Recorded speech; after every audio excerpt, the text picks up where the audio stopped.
Saving और investment में क्या अंतर है? यही अंतर आज स्पष्ट करके मैं आज इस वीडियो में बताने वाले हैं या इसी पे आज चर्चा होगी। तो चलिए शुरू करते हैं वीडियो को। वीडियो को शुरू करने से पहले मैं आप सभी से अनुरोध करता हूँ कि जितने भी मेरे मित्र इस चैनल पे नए आए हुए हैं, वे लोग इस चैनल को लाइक कर दें और सब्सक्राइब कर दें। सब्सक्राइब करना ना भूलें और बेल आइकन को दबा दें। तो चलिए शुरू करते हैं वीडियो को। दोस्तों, सेविंग और इन्वेस्टमेंट सेविंग और इन्वेस्टमेंट में क्या अंतर होता है? इसी अंतर को समझने के लिए मैं आज आप सभी को बताने जा रहा हूँ कि सेविंग क्या होता है और इन्वेस्टमेंट सेविंग क्या होता है। तो दोस्तों, आप सेविंग के बारे में तो बहुत सारे लोग जानते होंगे, लेकिन फिर भी मैं बता रहा हूँ कि सेविंग का मतलब होता है पैसे को सेव करना अर्थात बचत करना। बचत करना और निवेश करना, ये 2 बातें हैं। तो पहले मैं बता रहा हूँ बचत करना।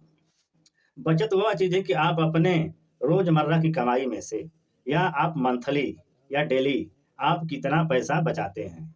मान लीजिए आप 10,000 कमाते हैं या 20,000 कमाते हैं। आप उसमें 10,000 में से 1,000 या 2,000 बचाते हैं, तो उसे बचत कहते हैं। बचत करते कैसे हैं? आमतौर लोग अधिकतर लोग जानते हैं, बचत करने का तरीका सही से नहीं मालूम उनको है। बचत करते हैं क्या है कि वो हर महीने अपने खाते में पैसे को डालते हैं या इस समय पोस्ट ऑफिस आया हुआ है, पोस्ट ऑफिस का आरडी चलता है या पोस्ट ऑफिस में डालते रहते हैं। तो दोस्तों, यह सेविंग करने का जो तरीका है कि आप महीने दर महीने आप पैसा जमा करते हैं और पैसा जमा करने में बहुत मामूली सा रेट ऑफ इंटरेस्ट जो कि सेविंग में मिलता है। उसको सेविंग करते हैं, करते-करते मान लीजिए साल, 2 साल, 5 साल जितना दिन करते हैं, उतना समय में आप सेविंग करते हैं और उसके बाद उस पैसे को लास्ट में जब उसका मैच्योरिटी टाइम आ जाता है, तो उसे लिखाड़ करके सेविंग करते हैं और उस सेविंग से उस पैसे को बचा करके लिकाड़ बाद में जब मैच्योरिटी होता है तो उसको आप लिकाड़ लेते हैं। और लिकाड़ते क्या हैं? अधिकतर सेविंग करने वालों को हमने देखा है 90-95% सेविंग करने वालों को देखा है कि मान के चलिए 10 साल पैसे को बचाते हैं और बचत करते-करते लाख 2 लाख जो भी जितना पैसा होता है सेविंग में और बचत करने के बाद उस पैसे का कुछ न कुछ उल्टा-सीधा कर देते हैं। यानी ले करके उस पैसे का कोई गाड़ी खरीद लेता है, कोई फ्रिज, कोई कूलर, कोई एसी या कोई भी महँगी वस्तु में पैसा खत्म कर देता है। पैसा जो सेविंग होता है लाइफ टाइम के लिए वो सेविंग होना चाहिए, लेकिन लोग सेविंग का गलत इस्तेमाल करते हैं। दूसरी बात है कि सेविंग जो होता है उसमें बहुत मामूली सा ब्याज मिलता है, 2 से ढाई परसेंट ब्याज बैंकों में मिलता है और सोचिए कि 2 से ढाई परसेंट ब्याज मिलता है तो 10 साल में आपको कितना रेट ऑफ इंटरेस्ट मिलेगा उसका। ये हो गया पहला पहलू जो कि सेविंग का, जो कि आपने जो जितने लोग हैं जो सेविंग करते हैं, सेविंग का मतलब समझ में नहीं आता और सेविंग भी गलत आगे चल के कर देते हैं और उस पैसे को खत्म कर देते हैं। तो ये अब जो पहला था सेविंग का जो तरीका जो जानकारी थी, हमने आपको दिया कि सेविंग क्या है। अब इन्वेस्टमेंट सेविंग के बारे में समझिए। इन्वेस्टमेंट सेविंग क्या होता है?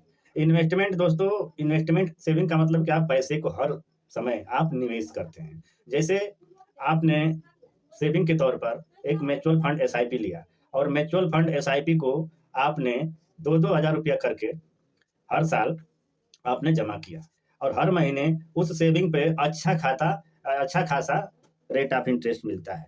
अब मान लीजिए 2 साल में यानी 2,000 रुपया पर महीने आपने जमा करना शुरू कर दिया और 2,000 करते-करते यानी 1 साल का 24,000 हो रहा है और 24 दाह में 240 यानी 2,40,000 रुपया हो रहा है। यानी 14% के रेट ऑफ इंटरेस्ट से या तो 16% का रेट ऑफ इंटरेस्ट उसमें आपको मिलेगा। यहाँ जो कि आपको 2.5% मिल रहा था बचत में, लेकिन यहाँ आपको 14 से 16% के आसपास का रेट ऑफ इंटरेस्ट मिलेगा, जो पैसा आपका 5 से 6 लाख के आसपास जाता है।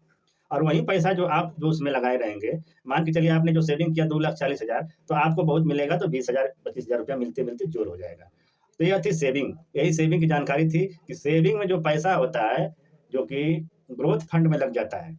सेविंग का जो मंथली सेविंग होता है, वह सेविंग जो जो इन्वेस्टमेंट सेविंग की जो मैं बात कर रहा हूँ, वह पैसा ग्रोथ में लग जाता है, कंपाउंडिंग करना शुरू कर देता है। और जो पैसा आपने बैंक में सेविंग किया हुआ है, वो पैसा आपका डाउन होने लगता है, यानी उसका रेट ऑफ इंटरेस्ट भी कम मिलता है और वैल्यू भी पैसे की डेली गिरती रहती है। इसलिए इन्वेस्टमेंट सेविंग सबसे बेहतर है। मैं कहूँगा आप सभी से कि आप जब भी करें तो इन्वेस्टमेंट सेविंग्स करना शुरू करें, जो पैसा कंपाउंडिंग करके आगे चल करके आपको बहुत बेहतर रिटर्न दे सकता है। तो दोस्तों, मेरा मकसद मात्र यही था कि आप लोगों को इन्वेस्टमेंट सेविंग और सेविंग की जानकारी बढ़िया से दे सकूँ, जो मैंने इस वीडियो में दिया। आगे अच्छी जानकारी के लिए मैं फिर नई वीडियो लेकर के आऊँगा। तब तक के लिए मित्रों, धन्यवाद।